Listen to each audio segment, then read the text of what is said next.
Samsung Galaxy S8 camera tutorial coming up right now. Let's go. So what is up guys? Nick here helping you to master your technology, and welcome to the Samsung Galaxy S8 tutorial for the camera, or camera tutorial.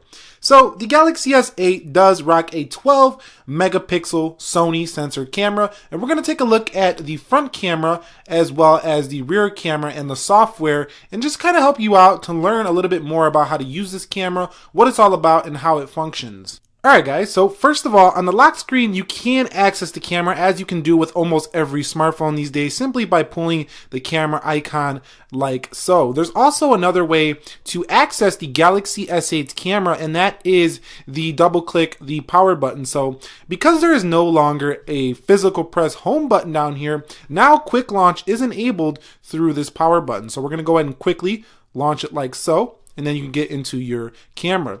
You can also go ahead and flip to go to the rear camera as well as the selfie camera simply by going like this, and then you can go to the rear and then to the front. Hello, how you doing? And you can go like so simply. Now this is a feature that was brought in the Android Nougat. LG has had this feature for a long time, but Samsung has finally brought it over.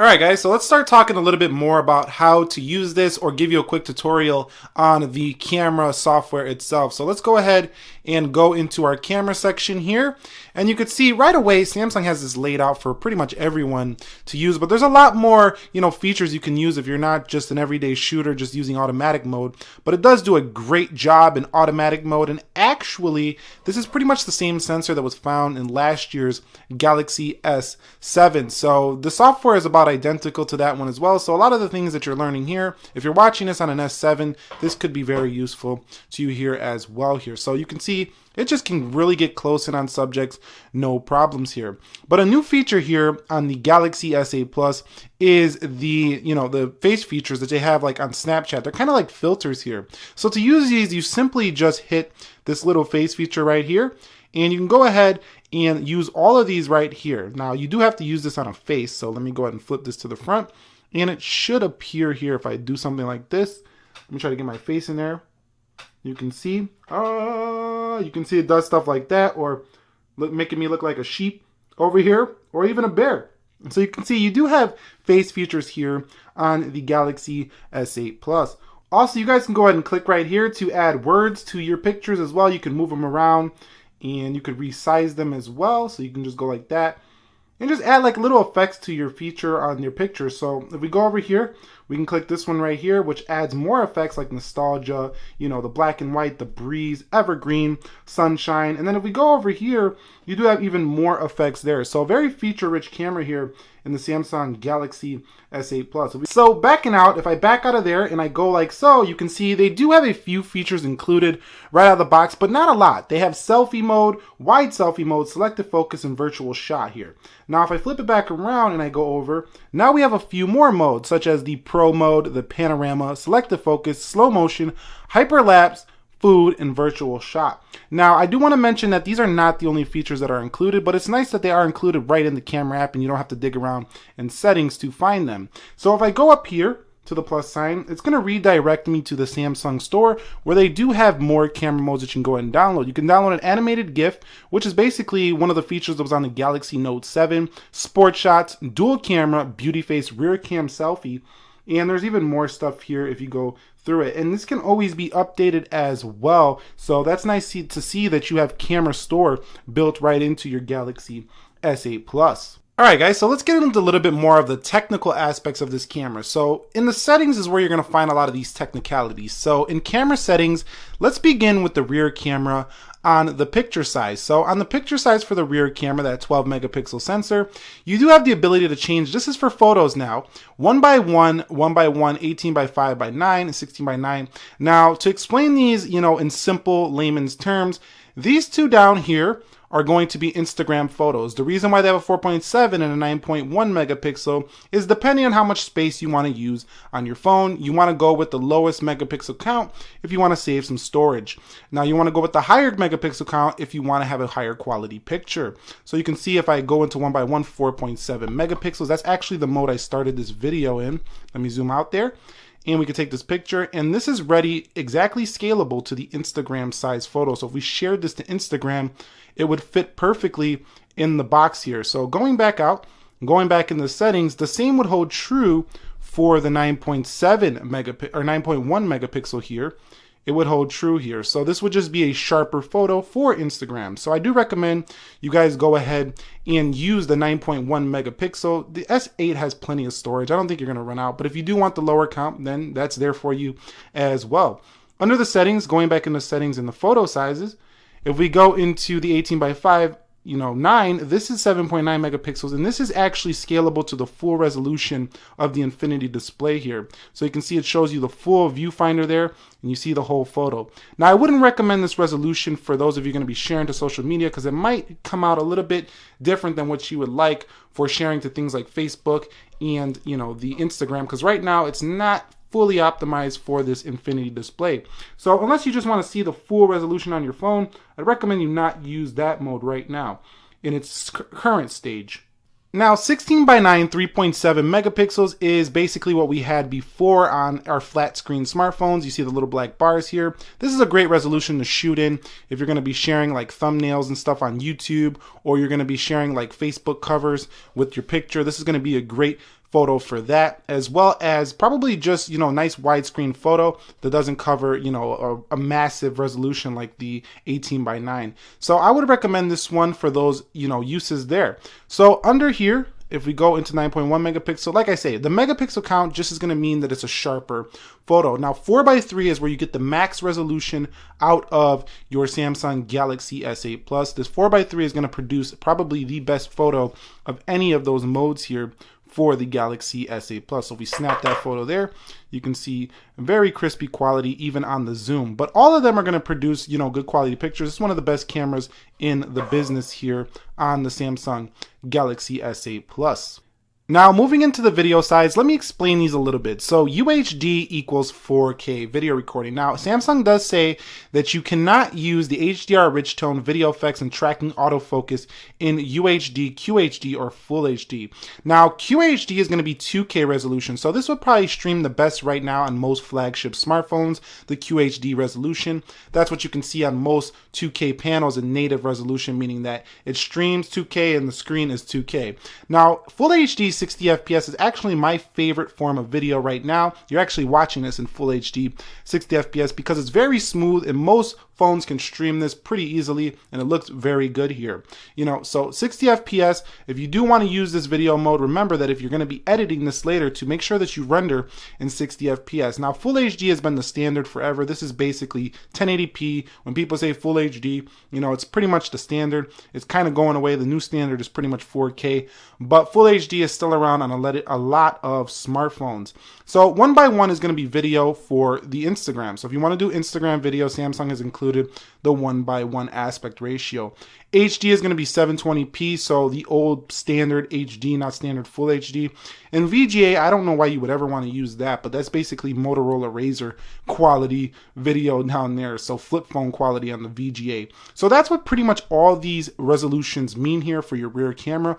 I do recommend you shoot at least in the Full HD or the Full HD 60 FPS if you're going to be doing videos for YouTube or something of that nature, maybe for social media. If you're recording your family and stuff, I would recommend you use UHD and things like that, because you get the most sharp video you can see. But if you are going to be editing and stuff, these to render are going to be a little bit more time consuming on your computer and a little bit more power resource intensive. Moving on, we do have tracking autofocus, and this basically just tracks the subject. So if you're moving and the object is moving, it'll try its best to keep you in focus there. Now, shape correction is going to be for distortion in pictures automatically. I don't use that too much, but you can use it if you have a lot of distorted pictures.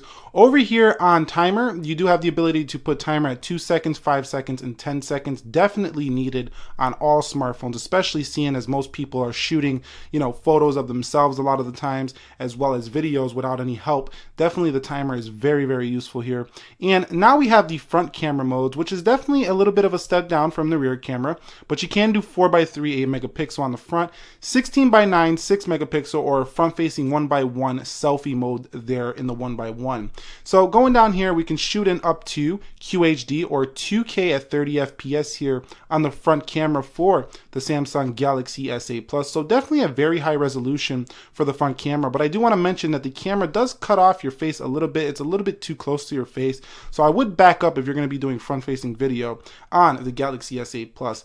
Now this can save your pictures as preview. You have shooting methods here where you can use your tap the screen to take selfies, show your palm like this, like show your palm and take a picture like so, and tap the heart rate sensor to take a picture as well. So very nice stuff there. Motion photos, video stabilization. I do keep the grid lines on, pretty much the square mode all the time, so you can do the golden hairs and things like that, which really help you out in getting more professional level photos. Location tags to save where your location is, quick launch mode, SD card storage location, and floating camera button in the auto selfie mode. You do have a shutter sound, so if it does make you a little bit, annoyed with the shutter sound, you could turn that off. But let's go ahead and go back into the settings really quickly.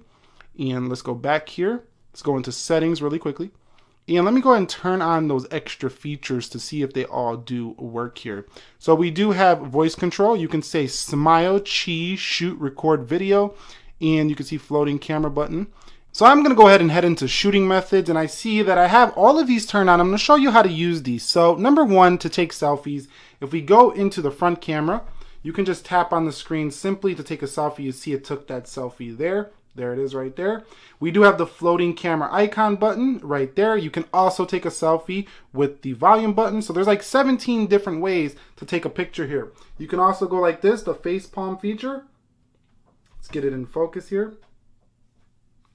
And you could see it did work there as well.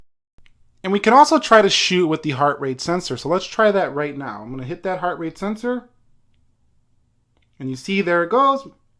Smile for the camera. Do it for the gram. Do it for the YouTubes. And you can see right there, it did take the picture. So pretty nice stuff there. So taking it back to the rear camera, we do have our floating icon for more picture taking there if you want to shoot like so. Once again, you could just tap to take the photo as well. And you could just fire right here. And if you hold this down, you do have burst mode on your Galaxy. You see there it goes right there. You can also go ahead and hit the volume button right here to do burst mode right there. It says can't save to the burst shot to the SD card. So I don't know what's going on with that right there.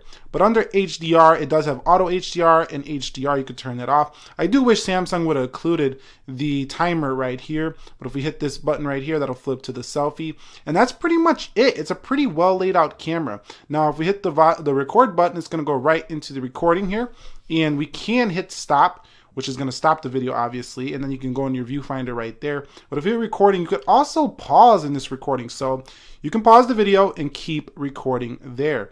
So definitely it can get some nice shots there, like little cuts and stuff without having to actually video edit. I don't think we should do a camera tutorial without talking about the gallery. You can pinch to zoom as always on your Samsung device here. You do have albums, and if you do theme it out, you can see I do have the blue bars here. Your theme will change in accordance to your gallery here. So you have camera section, you can make folders. You do have stories here, which is kind of like what they do on the iPhone. Hitting the three-dot menu right here, you do have the ability to hit the camera, so you can just go right into the camera, Snapchat. You do have the edit mode right here where you can edit things around. You get the three-dot menu. You could create a story here of your own, so you can create your own customized story. And you do have settings here, which is going to take you into the gallery settings, where you can see the Samsung Cloud, image analysis, story sharing, auto create, and go to URL. It'll also tell you about the gallery itself, the version number here. So the last thing I do want to mention here about the Samsung Galaxy S8 Plus is that it does support up to 256 gigabytes here with the SD card expansion. So you can definitely get many pictures and photos and videos here slotted in your SD card and your smartphone. So that's pretty much it here for the camera on the Galaxy S8 Plus here. After watching this video, you should pretty much know everything that this guy has to offer. It's a very easy camera to use, but I just wanted to show you pretty much all the settings and everything you can use and basically how to use it to get the best photos. Now, if you want to see how to take amazing photos on your Galaxy S8 Plus, that would be a whole different video in and of itself. So let me know what you want to see going forward on the Galaxy S8 Plus's camera. Maybe just a camera view totally on this guy where we take photos all around the cities and videos where it's just on the S8 Plus to see really how well this guy does perform. And if you enjoyed this video, do me a favor, click the like button for me, subscribe to the channel for more tech videos like this. Nick here helping you to master your technology. Be sure to be well, and peace.